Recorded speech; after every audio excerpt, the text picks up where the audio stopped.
جس بستی کا اور جس قوم کا تذکرہ آج ہم کریں گے وہ ہے قوم عاد. اور قوم عاد جو ہے وہ عربہ میں سے ہے. اور جب نوح علیہ السلام کے زمانے کو تھوڑے اور زمانے گزر گئے، اب یہ کوئی پتہ نہیں کہ کتنے زمانے اس میں گزر گئے، تو جس بت پرستی کا شکار ہوئے تھی نوح علیہ السلام کی اولاد، وہی بت پرستی دوبارہ شروع ہو گئی. اب قوم عاد نے بھی دوبارہ سے بتوں کو وہی پوجنا شروع کر دیا، ان کو اپنا رب مان لیا، ان کی عبادت کرتے تھے، ان کو سب کچھ کرتے تھے. اور قوم عاد تاریخ کی وہ قوم ہے کہ جس کو اللہ نے سب سے طویل قامت بنایا، اور جن کو اللہ نے اتنی طاقت دی کہ نہ ان سے پہلے کسی کو دی، نہ قیامت تک کسی اور کو ملے گی. یہ وہ واحد طاقتور قوم ہے کہ طاقت میں ایسے تھے کہ ان کا کوئی مقابلہ نہیں کر سکتا تھا. اور یہ بڑی بڑی چٹانیں جو ہوتی ہیں بڑی بڑی، ان کو آرام سے اٹھا کے ایک جگہ سے دوسری جگہ رکھ دیتے. ان کی طاقت کا یہ لیول تھا. اور جس وادی اور جس علاقے میں یہ رہتے تھے وہ یمن کے پاس کا کہیں علاقہ ہے، تو وہاں پہ وہ ریتلا بھی تھا، وہاں پہ پہاڑ بھی تھے، تو ان چٹانوں میں یہ ان کو کاٹ کاٹ کے ان کو گھر بنایا کرتے تھے جیسے انجوائے کرنے کے لیے، اور بڑی مہارت سے گھر بناتے تھے. آج اگر ہم ان باقیات کو بھی دیکھیں نا، کیونکہ یہ جگہ جو یہ علاقہ آتا ہے جب وہاں پہ لوگ جاتے ہیں، آج بھی ان کے پہاڑوں میں اس طرح سے بنے ہوئے ہیں، ان کے گھر بنے ہوئے ہیں، تو انسان دیکھ کے حیران ہوتا ہے کہ کس طرح اتنی اونچی اونچی بلڈنگز انہوں نے پہاڑوں کے اندر کھڑی کر لی تھی، اور کیا اس کے اندر پورا جو ہے انہوں نے فنکاری دکھائی ہوئی تھی تراش تراش کے پہاڑوں کو. تو جب اللہ نے طاقت دی، تو یہی ہم بات لاسٹ ٹائم بھی کر رہے تھے کہ جب اللہ کوئی نعمت دیتا ہے تو اللہ تعالیٰ اس نعمت کا قیامت والے دن سوال بھی کرے گا کہ جب میں نے یہ نعمت دی، جب میں نے یہ رحمت کی تمہارے اوپر، تو اس کو میری راہ میں کتنا استعمال کیا. اگر اسی طاقت کو استعمال کیا جائے اللہ کی راہ میں، جہاد کیا جائے، دوسروں کو نیکی کی تبلیغ کرتے وہ، اور جو نہیں مانتا اس کے ساتھ جہاد کرتے، کہ اللہ نے طاقت دی تھی انہیں، ان کو تو دیکھ کے ہی لوگ ڈرتے تھے باقی. تو اس نعمت کا شکرانہ ہے یہ بھی. تو اللہ نے جو صلاحیت ہر انسان کے اندر، اللہ نے کوئی نہ کوئی صلاحیت رکھی ہے. کوئی بھی انسان اللہ نے ایسا پیدا نہیں کیا جس کے اندر کوئی کیپیبلٹی نہیں ہے. اپنی صلاحیت کو خود پہچانیں اور خود پہچان کے اس کو اللہ کی راہ کے لیے وقف کریں. تو جب قوم عاد کو اللہ نے اتنا طاقتور بنایا، اتنا طویل قامت بنایا، انہوں نے اس نعمت کو جو اللہ نے ان کو عطا کی تھی، اس پہ اللہ کا شکر ادا کرنے کی بجائے، اس کو اللہ کی راہ میں استعمال کرنے کی بجائے، انہوں نے وقت کا، یہاں سے ایک بہت بڑا لیسن ہمارے لیے یہ بھی ہے. حضرت انہی میں سے پھر ایک اللہ تعالیٰ نے نبی بنائے، انہی میں سے حضرت ہود علیہ السلام. اب حضرت ہود علیہ السلام نے جب اللہ تعالیٰ نے ان کو نبی بنایا، ان کو نبوت ملی، تو وہ جب ان کی یہ صورتحال دیکھتے تھے، انہوں نے سب سے پہلے ان کو توحید کا پیغام دیا کہ بتوں کی عبادت چھوڑو. جس رب کریم نے تمہیں بنایا ہے، تمہیں تخلیق کیا، تمہیں اتنی طاقت دی، اس کو اللہ کی راہ میں استعمال کرو، اس رب کو ایک مانو. لیکن ان کا جواب کیا تھا کہ کیا ہم ان بتوں کو چھوڑ دیں جن کے ہمارے باپ دادا پوجا کرتے تھے؟ یعنی جو ہمارے بڑے جس کو پوچھتے تھے، کیا وہ طریقے غلط تھے؟ ہم ان کو چھوڑ دیں، اور آج تم کہہ رہے ہو تو تمہاری بات کو ماننا شروع کر دیں، جبکہ تم نے تو کوئی معجزہ ہی نہیں دکھایا، نہ تم کوئی دلیل لے کے آئے ہو ہمارے پاس، تو ہم تمہاری بات کیسے مانیں؟ تم بھی تو ہمارے جیسے ایک انسان ہو. اب مسلسل ان کی یہی بحث چلتی تھی، ہمیشہ جب بھی جواب دیتے تھے. اب ان کا تذکرہ قرآن میں سورۃ اعراف میں بھی ہے، ہود علیہ السلام کی قوم کا تذکرہ، سورۃ ہود میں بھی ہے، پوری ایک سورۃ ہود نازل ہوئی جس میں پورے ان کے مکالمے ہیں. یہ جب ہم قرآن کی تفسیر میں آئیں گے تو پھر ہم ایک ایک چیز کو دیکھیں گے کہ کیسے وہاں پہ انہوں نے مکالمے کیے. تو اب وہاں پہ ان کے وہی جواب ہیں جو نبی پاک صلی اللہ علیہ وآلہ وسلم کو کفار اور مشرک دیتے تھے کہ کیا ہم ان بتوں کی پوجا چھوڑ دیں جس کو ہمارے باپ دادا پوجا کرتے تھے. اور یہ سلسلہ آج تک چل رہا ہے. آج بھی اگر ہم دیکھیں کہ کوئی انسان شریعت کے مطابق یا اسلام کے مطابق نہیں چل رہا، تو اگر اس کو منع کریں تو وہ کہیں گے نہیں ہمارے بڑے ایسے کرتے تھے. اور یہی طریقہ ہے، بڑوں کے طریقے کو نہیں چھوڑتے، اللہ کے طریقے کو چھوڑ دیتے ہیں. حالانکہ جب اس چیز کی سمجھ آ جائے کہ ہمارے بڑے شاید ان کو اس وقت وہ انفارمیشن نہیں تھی، ان کو کسی نے نہیں بتایا، ان کو اس چیز کی سمجھ نہیں کسی نے دی، تو ہم اپنی اس غلطی کو درست کریں تاکہ آنے والی نسلیں درست ہوں. کیونکہ جب ایک سلسلہ چلتا ہے تو درمیان میں اگر آپ کو پتہ چل گیا کہ یہ طریقہ غلط ہے تو آپ پہ فرض ہے کہ آپ اس طریقے کو ٹھیک کریں. یہ نہیں ہے کہ اگر بڑے کر رہے ہیں تو آپ بڑوں کے طریقے کو لے کے پکڑ کے تو ویسے کے ویسے چلتے رہیں.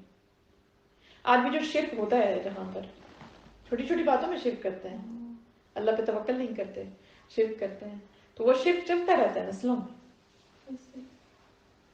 تو حضرت ہود علیہ السلام کی قوم جو قوم عاد تھی، جو اپنی طاقت میں بے مثال تھی، اور یہ سورہ فجر کی تلاوت جو آج ہم نے کی ہے آیات کی، اگر ہم اس کو دیکھیں تو ان آیات میں جہاں پہ آتا ہے الم تر کیف فعل ربک بعاد ارم ذات العماد التي لم يخلق مثلها في البلاد، کہ کیا تم نے نہیں دیکھا، الم تر کیف فعل ربک بعاد، کہ اللہ تعالیٰ نے عاد والوں کے ساتھ کیا سلوک کیا.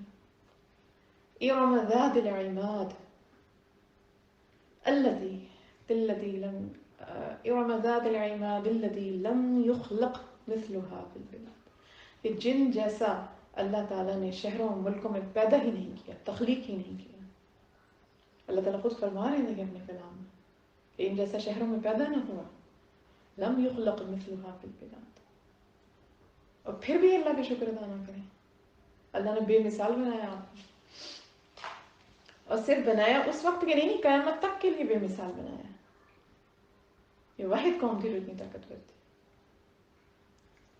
اب یہ اپنا وقت ضائع کرتے تھے خواہ مخواہ، کیونکہ اپنی طاقت کے گھمنڈ میں تھے نا، غرور تھا اس چیز کا کہ ہمارے اندر یہ چیز ہے.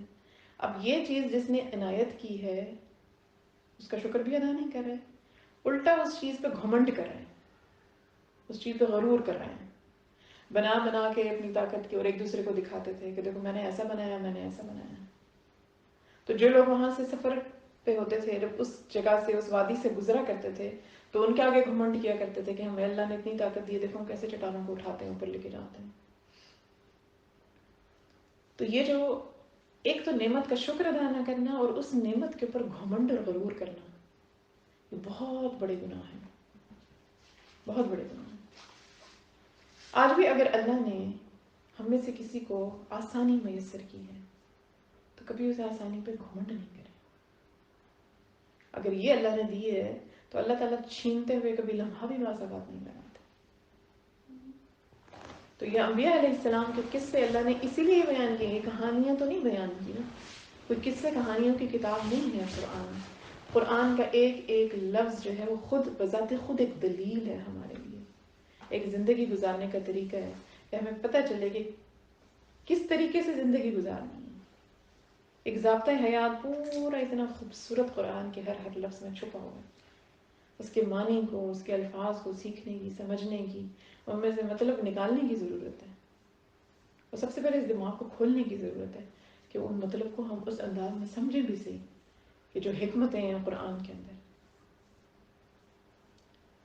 اب جب ان کے مسلسل مکالمے ہو رہے ہیں، اب ایک گناہ ان کا کیا ہو گیا کہ اللہ کی نعمت کا شکر ادا نہیں کر رہے.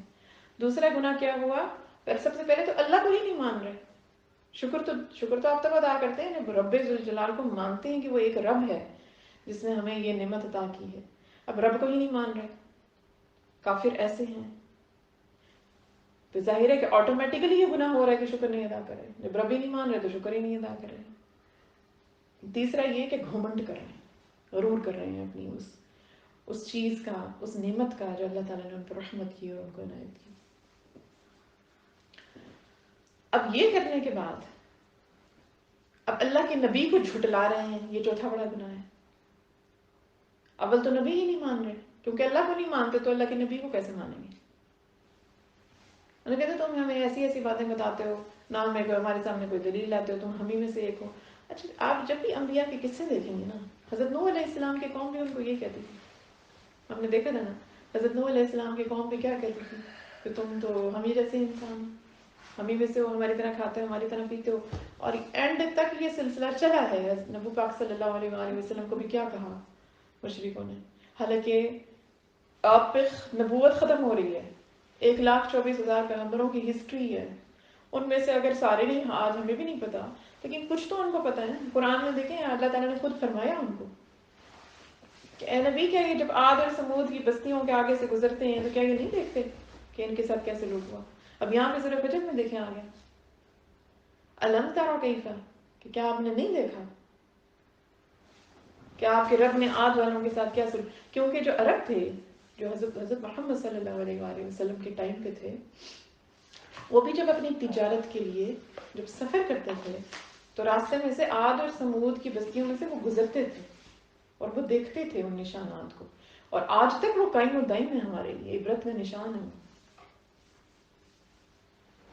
اب دیکھ بھی رہے ہیں اور ان کو ان چیزوں کا پہچان نہیں رکھتے. دیکھیں اسی طرح ہمارے ساتھ بھی ہے کہ ہم اللہ کی آیتوں سے مراد یہ اللہ کی نشانیاں، اللہ کی قدرت کی نشانیوں کو دیکھتے بھی ہیں، لیکن وہ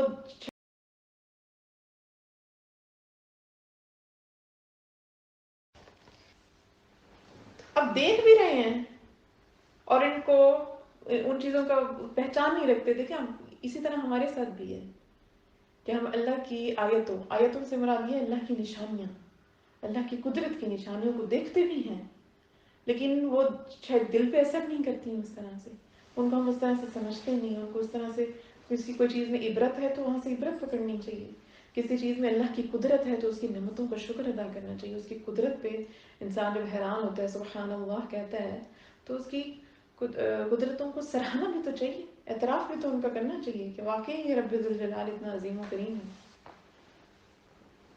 اب نبی، اللہ کے نبی کو بھی جھٹلا رہے ہیں کہ تم تو نبی ہو ہی نہیں، تم تو نعوذ باللہ ان کو کہتے تھے کہ تم جھوٹ بولتے ہو، تم تو غلط کہتے ہو. اور بعد میں تو بلکہ یہ انہوں نے کہنا شروع کر دیا کہ ہمیں لگتا ہے کہ تم نے یہ باتیں کر کر کے نا، اپنے رب کی باتیں کر کر کے تم نے ہمارے بتوں میں سے ایک کو ناراض کر دیا، اور وہ جو ناراض ہوا ہے نا تو اس نے تمہارے اوپر کوئی آسیب جو ہے وہ تمہارے پر وہ نازل کر دی ہے، جس کی وجہ سے تم جو ہے نا یہ بات کرتے ہو. یقیناً تم ایسی باتیں کرنا چھوڑ دو تاکہ تم بچ جاؤ ان کے کہنے کا مطلب یہ ہے کہ یہ آفت آئی ہے تمہارے پر ہمارے بتوں کی جانب سے، کہ بتوں پہ توکل کتنا ہے. اتنی طاقتور قوم ہے، اپنے ہاتھوں سے بتوں کو تراش رہی ہے، پھر انہی بتوں کو سجدہ بھی کرتی ہوگی نا. اب عبادت جو کرتے تھے ان کی تو سجدہ بھی تو کرتے ہوں گے، یعنی تم انہی بتوں کو اپنے ہاتھوں سے توڑنے کی طاقت بھی رکھتے ہو اور پھر تم ان کو رب مانتے ہو. اچھا یہ تو تھا عاد اور سمود کے ٹائم پہ. آج انڈیا میں کیا ہوتا ہے؟ انہی بتوں کو تراشتے ہیں.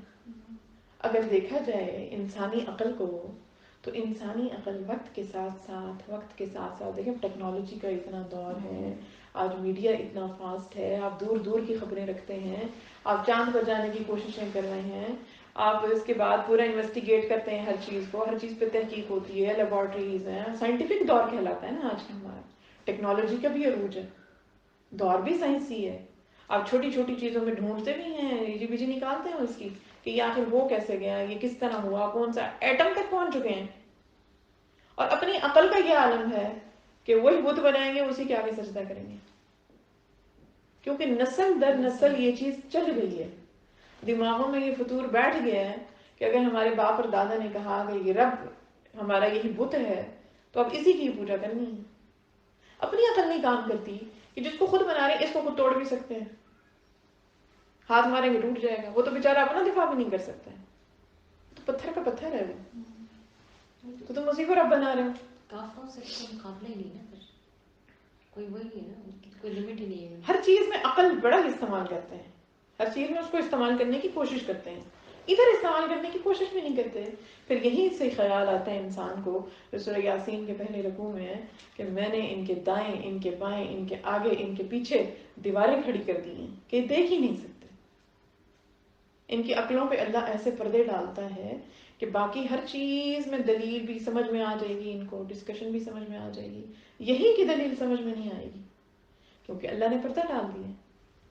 اس لیے تو کہتے ہیں ایمان کی طاقت بھی اللہ اسی کو ہی دیتا ہے، ایمان بھی جس پہ اللہ کی رحمت ہوتی ہے. اور ہم اپنے رب کا کروڑوں شکر اس بات پر ادا کریں کہ اللہ نے ہمیں پیدائشی مسلمان بنایا. اور یہ ایسی نعمت ہے کہ جس کا اٹھتے بیٹھتے شکر ادا کرنا چاہیے کہ ہم اپنی مرضی سے پتہ نہیں، ہم تو خود اپنی اس سے اگر ہمیں اسلام قبول کرنا پڑتا تو پتہ نہیں ہمارا کیا عالم ہوتا. اگر ہم کسی کافر کے گھر میں نعوذ باللہ اللہ تعالیٰ رحم کرے پیدا ہو جاتے تو ہم کہاں ہم تحقیق کرتے، پتہ نہیں ہماری عقلوں میں بھی پردے پڑ جاتے اس طرح. یہ تو رب ذوالجلال کی ہمارے اوپر رحمت خاص ہے کہ اپنے ان بندوں کو جن میں ہم بھی شامل ہیں، اس نے ہمیں ایک مسلمان گھرانے میں پیدا کیا. ہم نے وہی اللہ کے نام سے آنکھ کھولی جب کان میں اذان بچے کی دی جاتی ہے، اور ہم نے اپنے گھر میں وہی دیکھا. تو یہ بھی رحمت خاص ہے. اور اچھے گھرانوں میں اللہ نے پیدا کیا. میں اکثر یہ سوچتی اچھے ہوں اگر گھرانوں ہماری میں اللہ مائیں کا شکر ہے ماڈرن کہ اللہ ہوتی نے، ہاں یا وہ اس چیز پہ ہمیں اس راستے میں نہ لے کر آتی، ہم خود کبھی نہ آتے. بہت ساری چیزیں وہ کہتے ہیں انسان اپنے ماحول سے سیکھتا ہے، اور خاص طور پہ ماں کا تو بہت بڑا رول پلے ہے. ماں کا تو بہت بڑا رول پلے ہے.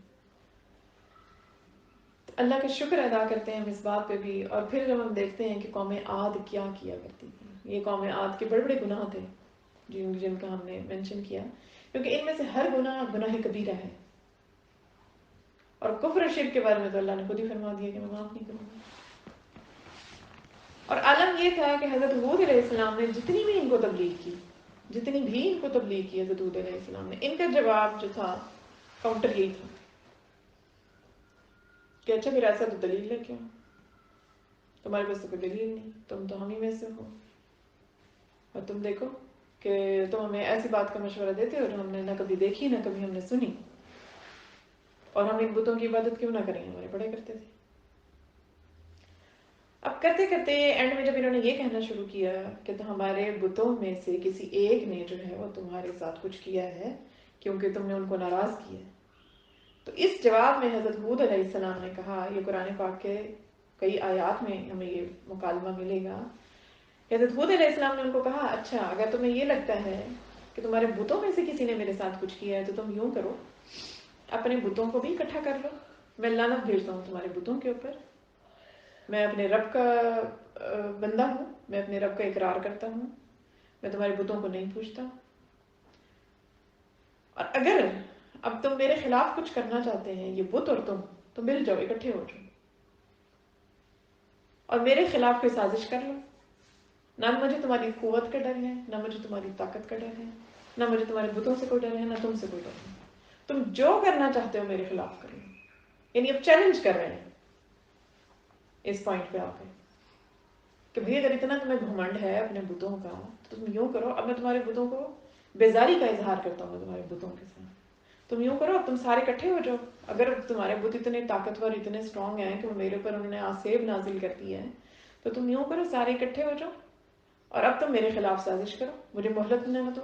اگر ہم یہ مکالمہ دیکھیں تو حضرت نوح علیہ السلام کی قوم والا مکالمہ ہے، اور حضرت نوح علیہ السلام والا ہی جواب ہے. حضرت نوح علیہ السلام نے بھی اپنی قوم کو یہی جواب دیا تھا کہ مجھے 1 منٹ کی مہلت نہ دو، چند لمحوں کی مہلت نہ دو مجھے، تم سب اکٹھے ہو جاؤ، میرے خلاف سازش کر لو، جو کرنا چاہتے ہو کر لو. یہ بھی چیلنج انہوں نے کیا حضرت نوح علیہ السلام نے.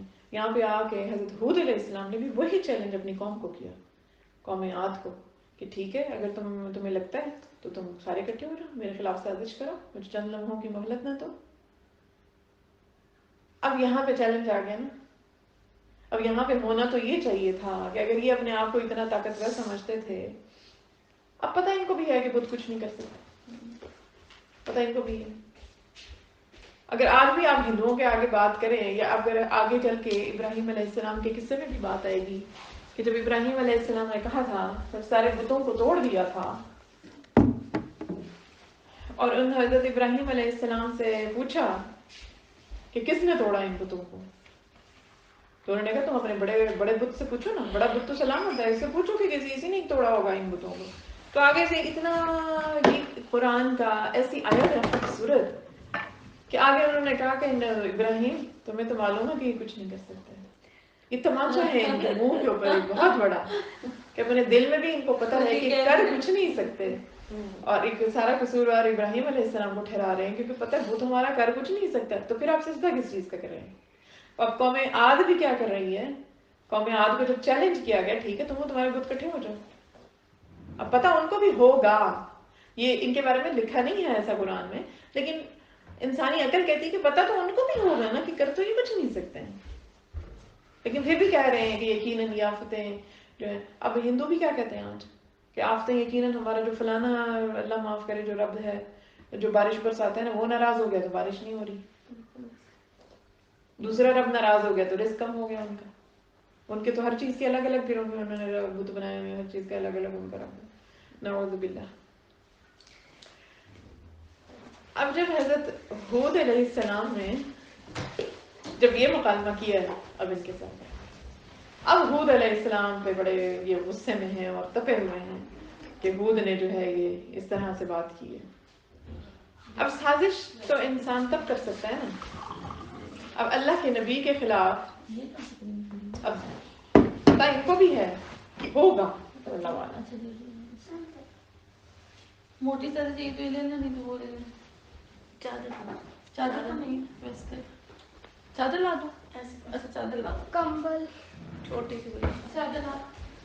اب حضرت ہود علیہ السلام کو پتہ چل گیا کہ یہ لوگ ایمان لانے والے نہیں ہیں. اب انہوں نے بھی پتہ نہیں کتنا عرصہ تبلیغ کی، واللہ عالم اس کا کوئی ریفرنس نہیں ہے کہ انہوں نے کتنا عرصہ تبلیغ کی. جیسے نوح علیہ السلام کے بارے میں تو قرآن میں آیت لکھی ہوئی ہے کہ 1000 میں سے 50 سال کم، یعنی 950 سال. لیکن حضرت ہود علیہ السلام کے بارے میں اس طرح کوئی آیت نہیں ہے. واللہ عالم انہوں نے کتنا عرصہ اپنی قوم کو تبلیغ کی، لیکن اس زمانے میں بہت بڑی بڑی عمریں ہوتی تھیں تو یقیناً انہوں نے بھی اپنی پوری زندگی تبلیغ میں ہی گزاری. وہ منع کرتے رہے، ان کو کرتے رہے، لیکن یہ لوگ اپنی حرکتوں سے باز نہیں آئے. اب ہوا یہ کہ جب اینڈ میں انہوں نے اللہ کے نبی کو ناراض کیا نا، حضرت ہود علیہ السلام ناراض ہوئے ان سے، تو اس کے بعد ان کے اوپر اللہ تعالیٰ کی طرف سے یہ آفت آئی کہ ان کے بارش برسنی بند ہو گئی 3 سال. قوم عاد پہ قوم عاد سے 3 سال بارش نہیں برسی ان کے اوپر. اب جب بارش نہیں برسی تو اب جس علاقے میں بارش نہیں برسے گی وہاں پہ سوری آپ کو آٹومیٹکلی انٹرپٹ کر رہی ہوں. آپ کی تصویر اب یوز کر رہی ہیں کہ نہیں؟ نہیں اس کو دے لے جاؤ. پڑھتی ہے یہ تو اس پہ تو نہیں پڑتی، بس نارمل تصویر پڑتی ہے، لیکن اب دیکھ کے فیسینیٹ ہو رہی ہے. تو یہ رکھ لیں، میری طرف سے گفٹ ہے اس کا. جزاک اللہ خیر. یہ آنٹی نے آپ کو دے دی ہے. اب جب اللہ تعالیٰ کو انہوں نے ناراض کیا تو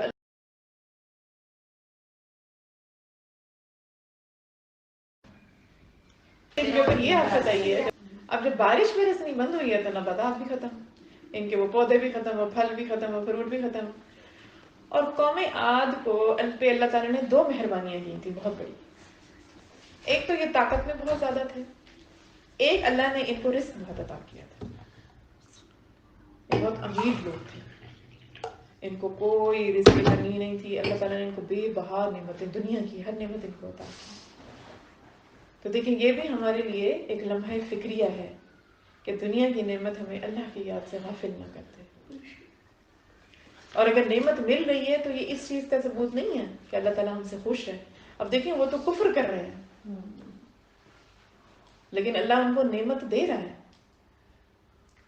اب اللہ تعالیٰ نے خود قرآن پاک کی آیت ہے ایک کہ ان کو بے بہا، ان کو آسانی دی، ان کو عیاشی دی، عیش دی ان کو دنیا میں، ان کو رزق بے بہا اللہ نے دیا. اب جب بارش نہیں برس رہی ہے تو اب وہ فروٹ بھی ختم، وہ نباتات بھی ختم، اب کھانے پینے کو ترس بھی گئے. لیکن کفر کی نحوست بھی ہوتی ہے نا. کفر جو کیا انہوں نے، اللہ کی ذات کا ہی انکار کیا، توحید پہ ہی نہیں آئے ساری زندگی. جب یہ بارش ان کے اوپر نہیں برسی تو اس زمانے میں رواج یہ تھا کہ یہ لوگ اچھا پلٹتے پھر کہاں پہ ہیں، لیکن پلٹ کہاں پہ رہے ہیں. اس زمانے میں یہ رواج تھا کہ جس کو جو حاجت ہوتی تھی نا وہ بیت المقدس میں جاتا تھا دعا کرنے کے لیے. اب بت کام کیوں نہیں آ رہے؟ اب بت کام نہیں آ رہے ان کے، پتہ نہیں وہاں انہوں نے وہاں کس لیے جاتے تھے واللہ عالم، لیکن جاتے بیت المقدس میں تھے اب دعا کرنے کے لیے.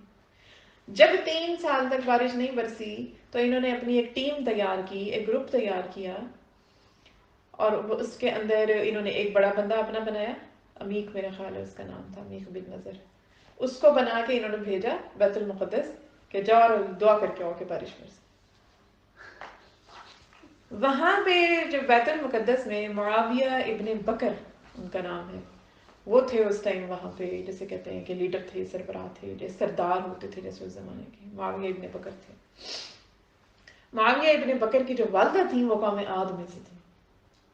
تو جب یہ معاویہ ابن بکر کے پاس گئے تو اپنی والدہ کی نسبت کی وجہ سے انہوں نے ان کو مہمان بنایا، ان کی خوب خاطر تواضع کی. اب جب یہ گئے ان کی خوب خاطر تواضع، پیچھے تو قحط پڑا ہوا تھا، قحط سالی تھی 3 سال سے. اب وہاں پہ کہتے ہیں کہ ان کی محفلیں جمی ہوئی ہوتی تھیں، وہاں پہ رقاصائیں انہوں نے دے دی ان کو 2، وہ رقص کرتی تھیں، وہی میوزک کی لعنت بھی تھی. اب وہاں پہ یہ ان کو اس چیز نے مدہوش کر دیا. کھانے پینے کو بھی مل رہا تھا کیونکہ 3 سال فقط دیکھ کے گئے، اور ادھر سے رسٹ بھی تھا، عیاشی بھی تھی، ظاہر خوب خاطر تواضع بھی ہو رہی ہوگی کیونکہ انہوں نے تو اپنا ننیال کر کے ان کی خدمت کی. اب 2 رقاصائیں بھی ان کو ملی ہوئی تھیں. جب عیاشی ملتی ہے نا تو انسان بعض اوقات اپنے اصل مقصد کو بھی بھول جاتا ہے. تو یہ بھول گئے کہ ہم آئے کیا کرنے ہیں بیت المقدس میں. 30 دن جب مہینہ گزر گیا تو اس کے بعد ان کو خیال آیا کسی طرح. وہ بھی کہتے ہیں کہ معاویہ ابن بکر نے، کیونکہ ان کو فکر ہوئی پیچھے قوم عاد والوں کی کہ وہ تو قحط سالی میں مبتلا ہیں اور یہ لوگ تو بھول گئے یہاں پہ آ کے تو دعا کرنے کے لیے آئے تھے. تو انہوں نے کہتے ہیں کہ وہ جو 2 رقاصائیں رقص کرتی تھیں ان کو کچھ اشعار میں سکھائے انہوں نے کہ یہ جا کے ان کے سامنے یہ شعر پڑھو گی تو ان کو یاد آ جائے گا، جس میں انہوں نے قوم عاد کی بدحالی کا ذکر کیا کہ وہاں پہ اللہ تعالیٰ وہاں پہ جو ہے وہ بارشیں برسیں، وہاں پہ لوگ خوب کھائیں پیئیں. جب انہوں نے یہ اشعار پڑھے ان کے سامنے جا کے تو پھر ان کو یاد آیا کہ ہمارا مقصد کیا تھا وہاں پہ. تو پھر جو ان کا سربراہ تھا وہ گیا اور اس نے جا کے بیت المقدس میں دعا کی کہ ہمارے لیے بارش برسے. وہ کہتے ہیں اس ٹائم آسمان کے اوپر 3 بادل نمودار ہوئے تھے، 3 طرح کے، ایک سفید رنگ کا تھا، ایک سرخ رنگ کا تھا اور ایک سیاہ رنگ کا تھا. اور آواز آئی ان کو کہیں سے کہ ان میں سے ایک بادل کا انتخاب کرو. تو انسان نارملی یہ سوچتا ہے کہ بلیک کلر کا جو بادل ہے اس میں بارش زیادہ ہے، تو اس نے بلیک کلر کے بادل کا، اس نے کہا کہ میں بلیک کلر سیاہ رنگ کا بادل چنوں گا اپنی قوم کے لیے کہ اس میں مجھے جو امید ہے کہ اس میں بارش زیادہ برسے گی. جب اس نے اس کا انتخاب کیا تو کہتے ہیں دوبارہ اس کا آواز آئی کہ قوم عاد پوری کی پوری تباہ ہو جائے گی، نہ کوئی بڑا بچے گا نہ بچہ، تم نے اپنے لیے غلط انتخاب کیا. اور یہ تو انتخاب کیا، یعنی یہ نہیں ہے کہ اس کے انتخاب کی وجہ سے ہی وہ بادل برسا، یہ تو اللہ نے برسانا ہی برسانا تھا. لیکن اب یہاں پہ برسنے پہ یہ تو بلکہ ان کے اوپر ایک اور آفت آئی کہ چن بھی خود رہے ہو اس آفت کو. پڑی بھی ان کے اپنے اوپر کہ اپنے ہاتھوں سے اپنی تباہی اور اپنی بربادی کا انتظام بھی کر رہے ہیں. تو پھر طوفانی بارش سے ختم ہوئی تھی قوم یا کوئی اور طریقہ تھا؟ پھر جب وہ بادل گیا، اب بادل پہنچ گیا قوم عاد کے اوپر، تو جب ان کی ایک عورت کہتے ہیں قوم عاد کی ایسی تھی جس نے جب دور سے بادل کو آتے دیکھا تو اس کو کچھ نظر آیا، اس کے اندر آگ بھی نظر آئی، اس کو کچھ لوگ بھی نظر آئے جو اس آگ کو جلا رہے تھے. تو وہ بے ہوش ہو گئی دیکھ کے، لوگوں نے اس کو کسی طرح ہوش میں اس کو لائے ہوں گے. تو اس نے کہا کہ میں نے اس کے اندر آگ دیکھی ہے، اس بادل کے اندر، یہ رحمت کا بادل نہیں ہے.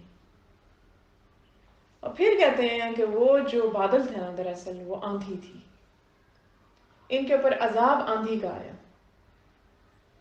اس میں اللہ تعالیٰ نے حضرت ہود علیہ السلام کو تو حکم دیا کہ آپ اپنے چند لوگ تھے صرف ان کے ساتھ جو ایمان لائے تھے، باقی سارے کافر، توحید پہ ہی نہیں آئے گئے، اللہ کا ہی اقرار نہیں کیا، ساری زندگی بتوں کی پوجا میں ہی گزار دی اور اپنی طاقت کے گھمنڈ میں، اپنی دولت کی عیاشی میں گزار دی. اب جب بادل آیا اور ان کے اوپر پھر آندھی وہ چلی، اور کہتے ہیں ایسی آندھی چلی وہ کہ وہ ویسی آندھی دنیا میں آج تک قیامت تک پھر کسی پہ نہیں چلے گی. جس طرح طوفان نوح میں جو پانی آیا تھا پوری دنیا میں چھا گیا، ویسا طوفان قیامت تک اب نہیں آنے والا. کوئی ایسا، آگے کے حالات اللہ کو پتہ ہے، لیکن فی الحال ہمارے پاس ایسی کوئی نشانی نہیں ہے کہ جس کی بیس پہ ہم کہہ سکیں کہ ایسا کوئی طوفان دوبارہ بھی آئے گا. سیم یہی ان کا آندھی کا تھا. اس کے لیے قرآن میں الفاظ میں استعمال ریحن سرسرن کے الفاظ استعمال ہوئے ہیں کہ یہ ایسی تند و تیز آندھی تھی کہ یہ قوم عاد کو، کیونکہ یہ گھمنڈ میں تھے نا اپنی طاقت کے، تو یہ ان کو اٹھاتی تھی، کہتے ہیں ان کے لوگوں کو آسمان اور زمین کی بلندیوں تک درمیان میں ان کو کہیں لے کے جاتی تھی اور ان کو پھر واپس پٹکتی تھی ان پہاڑوں کے اوپر، اور ایسا پٹکتی تھی کہ ان کی گردنیں نکل جاتی تھیں، ٹوٹ جاتی تھیں، ہاتھ بازو ان کے ٹوٹ جاتے تھے اور صرف ان کے دھڑ بچتے تھے. اور سورہ الحاقہ میں ہے کہ یہ آندھی ان کے اوپر 7 راتیں 8 دن چلی.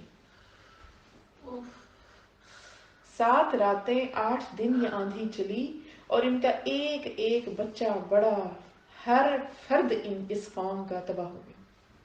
سب کے سب مر گئے تھے اس آندھی سے. اور یہ آندھی ایسی تھی کہ یہ جہاں بھی غاروں میں جا کے چھپتے تھے کہتے ہیں وہیں سے ان کو پکڑ کے لاتی تھی. کوئی نہیں بچا چھپنے کی وجہ سے. اللہ سے کون بچ سکتا ہے؟ پہاڑوں میں چھپو، چاہے غاروں میں چھپو، چاہے زمین میں خندقیں کھود کے تو تم اس کے اندر جا کے چھپو. اور سورہ الحاقہ میں ہے کہ اگر آپ وہاں ہوتے تو دیکھتے کہ کس طرح یہ کھجور کے ستونوں کی مانند الٹے پڑے تھے. کھجور کے ستونوں سے ان کو، یہ جو کھجور کے تنے تھے اس سے کہتے ہیں ان کو مشابہت ہی اسی لیے دی گئی. جب اس کی تفصیل میں جائے نا تو پتہ چلتا ہے کہ وہاں پہ ان کو مشابہت ہی اسی لیے دی گئی کہ کیونکہ وہاں پہ جب ان کو آندھی اوپر اٹھاتی تھی اور ان کے سر کٹ جاتے تھے، دھڑ ان کے دھڑ باقی بچ جاتے تھے، ان کے بازو ٹوٹ جاتے تھے اور ان کے دھڑ ایسے پڑے ہوتے تھے جیسے کھجور کے تنے. کیونکہ تنے کو دیکھیں نا تو کوئی شاخ نہیں ہوتی اس کے اوپر. اور تنے سے مثال کھجور کے درخت سے مثال نہیں دی، کیونکہ اگر درخت سے مثال دیتی تو اوپر اس کی وہ جو اس کا امبریلا ہوتا ہے وہ رہتا ہے. نہیں، وہ کٹ کے صرف تنے کی مانند بچتے تھے. اور ایسی آندھی کہ جس نے ان کی ہر چیز کو ریزہ ریزہ کیا. ان کے سارے لوگ مر گئے، جو غاروں میں چھپے، جو کہیں جا کے چھپے، کوئی نہیں بچا. 7 دن 8 راتیں. اور ایک روایت بلکہ ملتی ہے، حدیث میں آتا ہے کہ وہ آندھی اتنی چلی کہ جس نے آپ سے فرمایا کہ جتنی ایک انگلی کی انگوٹھی، یہ سمجھ لیں ایک انگلی کی سوراخ ہوتی ہے، اتنی جگہ کھلی تھی جہاں سے اللہ نے ہوا بھیجی تھی. اور کہتے ہیں یہ ہوا ایسی ہے کہ اس سے فرشتے پہرا دیتے ہیں. اور اتنی جگہ سے اللہ نے صرف لیک کی اور ان کو یہ حال کرتی ہے. اب جو انسان جس طرح کا گھمنڈ کرتا ہے نا، عذاب بھی ویسا ہی آتا ہے. اب یہ اللہ کو ایک نہیں مانتے تھے نا، رب کی توحید پہ اقرار نہیں کرتے تھے اور گھمنڈ طاقت پہ کرتے تھے. اللہ نے اسی طاقت کو توڑ کے دکھایا کہ اب بتاؤ رب سے طاقتور زیادہ کون ہے. اب اپنے ان بتوں کو بلاؤ جن کی پوجا کرتے تھے. جس طاقتور ذات نے وہ طاقت عطا کی، اب اس کے سامنے تمہاری طاقت کیا چلے گی؟ اور مقابلے اللہ سے، اللہ نے دنیا میں اتنی سی چیز دے دی تو پھر مقابلے اللہ سے. اللہ تعالیٰ ہم سب پر رحم فرمائے اور اللہ تعالیٰ نے ہمیں جو بھی نعمتیں عطا کی ہمیں شکر کرنے کی توفیق عطا فرمائے. ہمیں شکر کرنے والی زبان عطا فرمائے. جو ہم گناہ کرتے ہیں ہمیں معافی مانگنے کی توفیق عطا فرمائے اور ساری زندگی ہمیں اور ہماری نسلوں کو توحید کی نعمت سے جدا نہ کرے. ایمان کی دولت سے اللہ تعالیٰ ہمیں، ہماری نسلوں کو، ہمارے بچوں کو مالا مال رکھے. بہت بڑی نعمت ہے یہ. ان پہ عذاب اسی وجہ سے آیا قوم عاد کے اوپر. اب قوم عاد جو تھی، بنتا ہے اگر ہم اس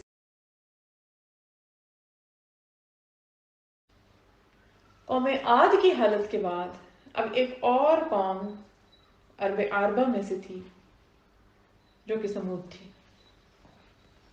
اب یہیں پہ سورۃ الفجر میں جہاں عاد کی بات ہو رہی ہے وہیں سمود کی بات بھی ہو رہی ہے. اب قوم سمود عرب عربہ میں سے تھی، یہ بھی عربی بولنے والے لوگ تھے. اب ان میں بھی کیا مسئلہ تھا؟ اب دیکھیں ایک قوم تباہ ہو گئی ہے، بت پرستی جو چل رہی تھی وہ ختم ہو گئی ہے. اب واللہ عالم کتنا عرصہ گزرا وہی بت پرستی دوبارہ شروع ہو رہی ہے. بتوں کو نہیں چھوڑا انہوں نے اپنے. اب اس کا مطلب ہے کہ انسان کی فطرت ہے کہ اس کو یہ پتہ ہے کہ مجھے کسی نے تخلیق کیا ہے. یہ فطرت میں سے آ رہی ہے نا یہ چیز، ورنہ بت بنانے کی بھی کیا ضرورت ہے؟ یہ اس کی عبادت کرنے کی بھی کیا ضرورت ہے؟ یہ کہیں گے ہم خود بخود پیدا ہو گئے. اس کا مطلب ہے کہیں نہ کہیں اندر سے یہ چیز باہر نکلتی ہے کہ ہمیں کسی نے تخلیق کیا ہے، کوئی ہستی ایسی ہے جس نے ہمیں بنایا ہے. اب وہ اب آپ کی مرضی، آپ توحید کا اقرار کرو اور سچ کا اقرار کرو. تو سچ تو یہی ہے کہ ہمیں ہمارے رب کریم رب ذوالجلال نے بنایا ہے. لیکن جو بھٹکتے ہوئے دماغ ہیں وہ جا کے پھر کہاں پڑتے ہیں؟ انہی بتوں کے اوپر.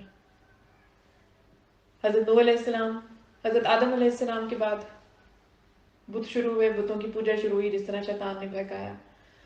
حضرت نوح علیہ السلام کے بعد یہی چل رہا ہے. حضرت نوح علیہ السلام بھی تو یہی کہتے رہتے تھے ایمان لاؤ، توحید پہ ایمان لاؤ، اللہ ایک ہے، توحید پہ ایمان لاؤ. نہیں، اب اس کے بعد قوم عاد کی بھی تباہی کس سے ہوئی ہے؟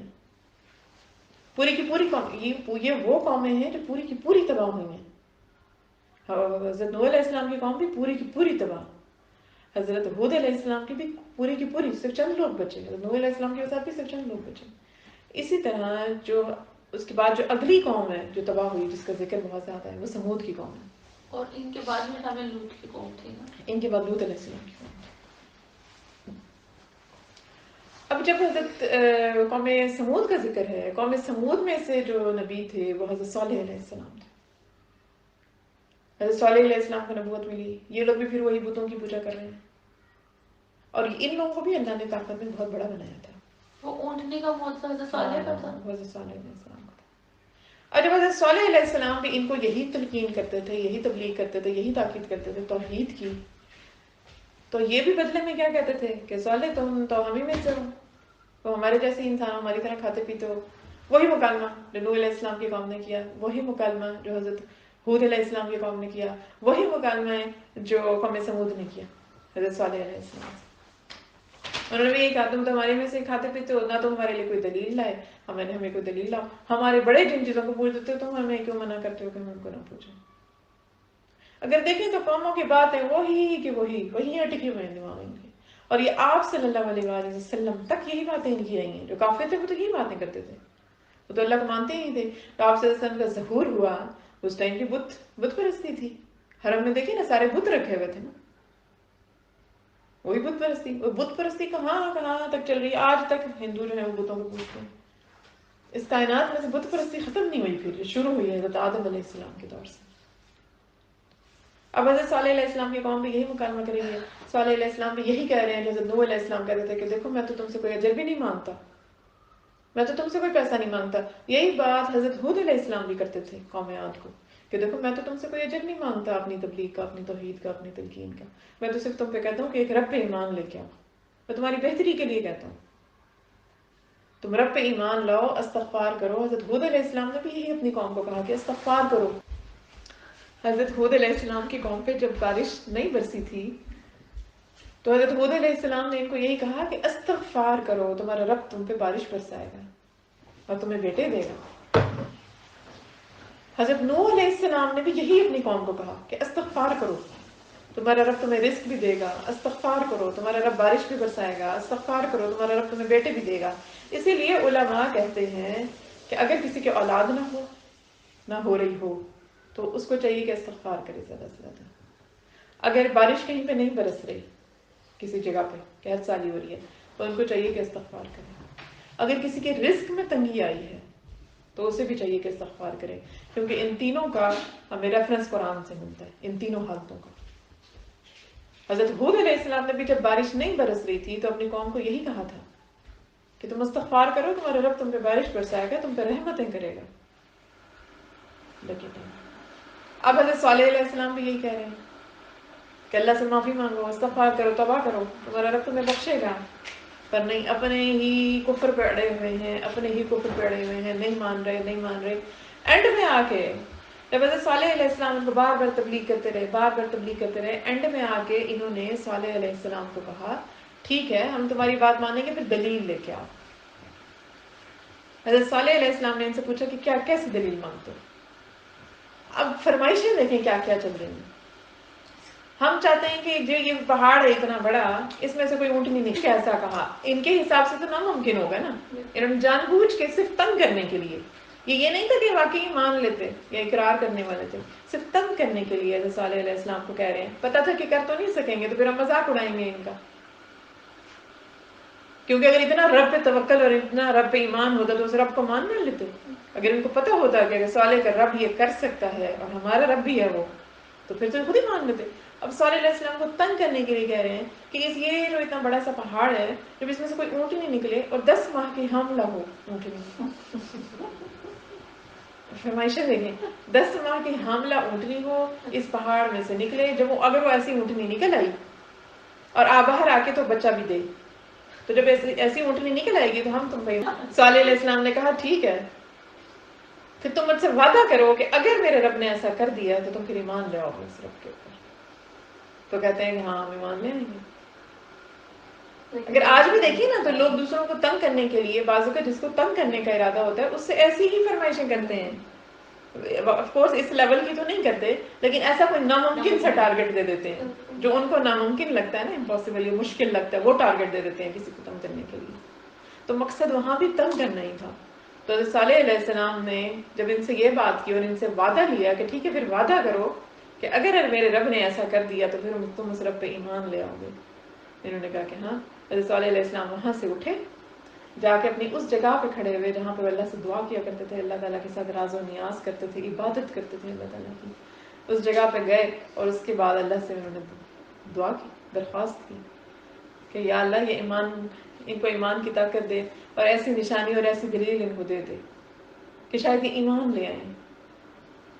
اللہ تعالیٰ سے ایک نبی ہاتھ اٹھائے اور اس کا ہاتھ بغیر اس کی دعا کے پورے ہوئے گر جائیں، یہ ہو نہیں سکتا۔ اللہ تعالیٰ نے اپنے نبی کی دعا قبول کی۔